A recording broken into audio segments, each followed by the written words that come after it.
Hi friends, in this video we are gonna see about Deep Water by William O. Douglas. The story Deep Water is about how the writer overcame his fear of water and learned swimming. When he was 3 or 4 years old, the writer had gone to the beach in California with his father. The waves of beach knocked him down and he went underwater. The experience bred a permanent fear of water in the child's subconscious mind.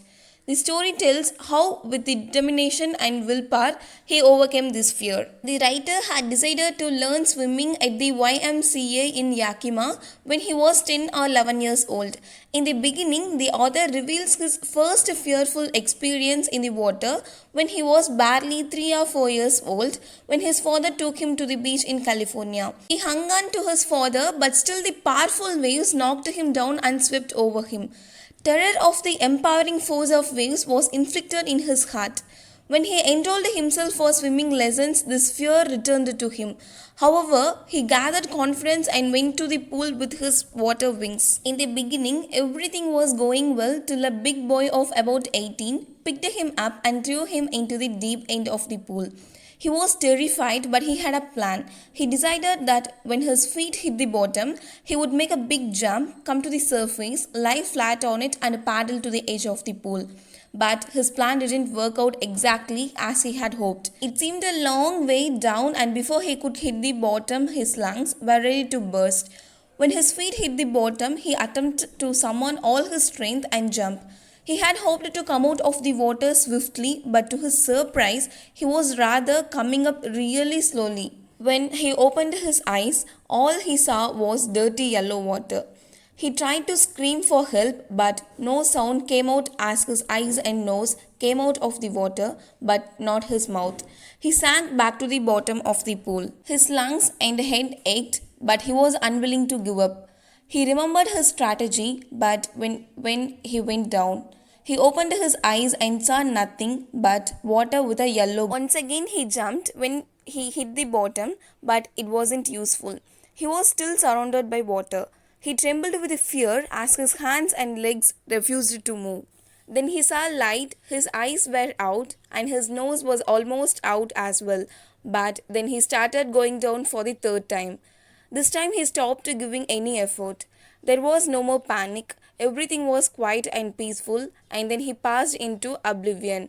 When his consciousness returned to him, he was lying on his stomach, vomiting.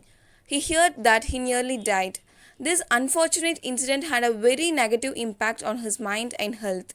This fear hunted him, and he never went back to the pool for years. A few years later, he heard of the water of cascades and wished to get into them, but his fear kept him from exploring.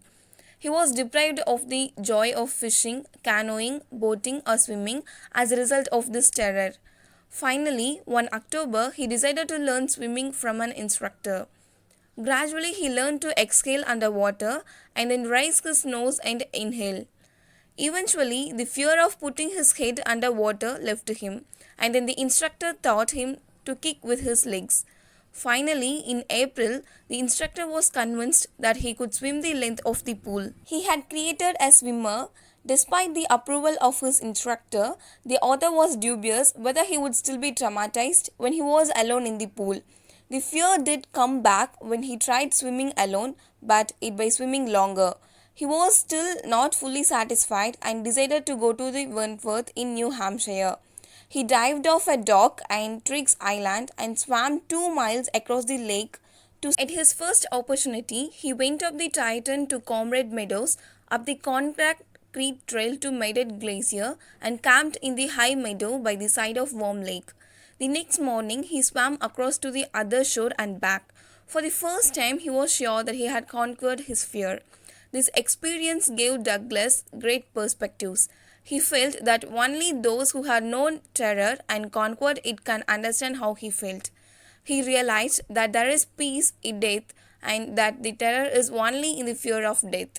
He experienced both the feeling of dying and the terror that the fear of death can produce.